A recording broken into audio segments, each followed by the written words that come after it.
ఈ అద్భుతమైన కార్యక్రమాన్ని గత 12 సంవత్సరాలుగా నిరంతరంగా నిర్వహిస్తూ తెలంగాణ సమాజానికి సేవలు అందిస్తున్న శిఖరం ఆర్ట్ థియేటర్స్ వ్యవస్థాపకులకు నిర్వాహకులకు నా హృదయపూర్వక అభినందనలు.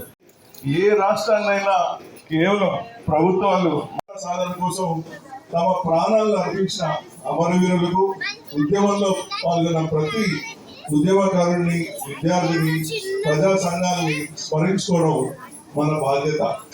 మరింత స్ఫూర్తిని అందిస్తున్నాయి. ముగింపులో ఈ కార్యక్రమం విజయవంతంగా నిర్వహిస్తున్న శిఖరం ఆర్ట్ థియేటర్స్ మరొకసారి అభినందనలు. గవర్నమెంట్ కౌన్సిల్ వాళ్ళ సంస్థల చైర్మన్ గా పనిచేశారు. దీని ద్వారా విద్యపై ఆయన ఉన్న ఆసక్తి, సేవాభావం డాక్టర్ రామనాయుడు విద్యా హేమలత గారు కూడా వేదిక మీద ఉన్నారు. హేమలత గారు వారి సతీమణి వారిని కూడా వేదిక మీద రావాలనుకుంటున్నాం.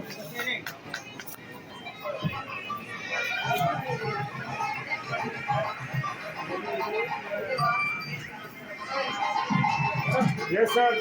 Sorry.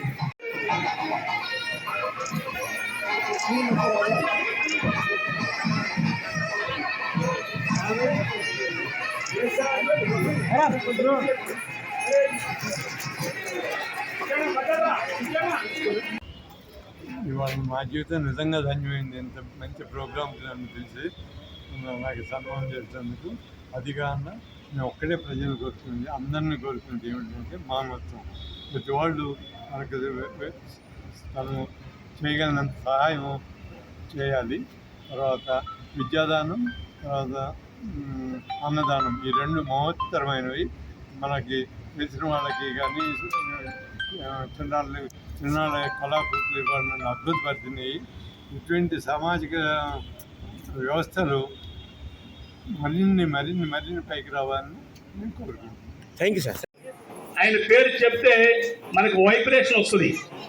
మరి రాముడు, కృష్ణుడు, దేవుడు అన్ని రంగాలలో, అన్ని పాత్రలలో మరి ప్రజల కోసం ప్రభంజనంలాగా పార్టీని స్థాపించి కూడు గూడు గుడ్డ అనే ఒక గొప్ప నినాదంతో ప్రజాసేవ చేసిన మనందరికీ ఆదర్శనీయుడు, ప్రపంచ దేశాలు మన్నాలు పొందిన కీర్తిశేషులు అన్న నందమూరి తారక రామారావు గారి ఆడిటోరియంలో ఈ గొప్ప వేదికగా చేసుకుని మనం ఈ కార్యక్రమం చేస్తున్నామంటే చాలా గర్వంగా ఉంది.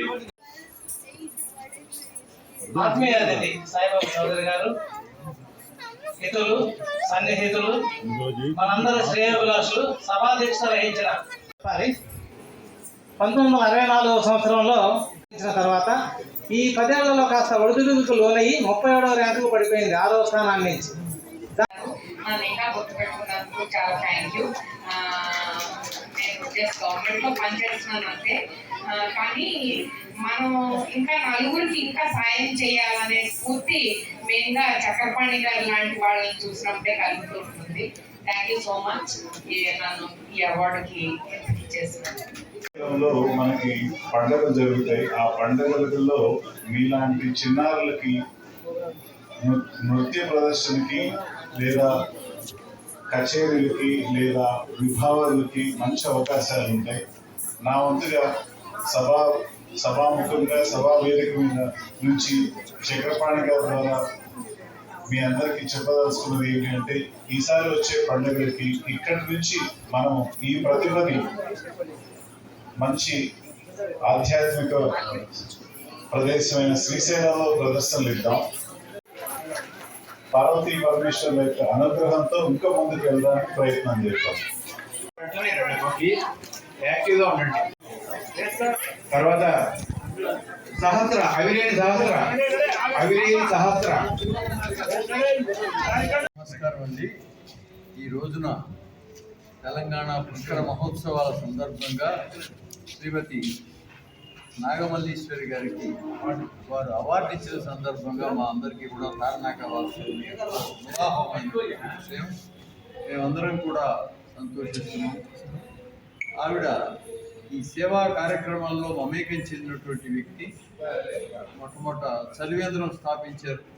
ఆ తర్వాత అక్కడికి వచ్చి మంచినీళ్ళు తాగి వెళ్ళే వాళ్ళ ఆనందాన్ని చూసి సాయంత్రం కూడా మజ్జిగ ఇవ్వాలనే సంకల్పంతో 3 నెలల పాటు నిర్విరామంగా రోజు 1000 మందికి మజ్జిగను అందజేశారు.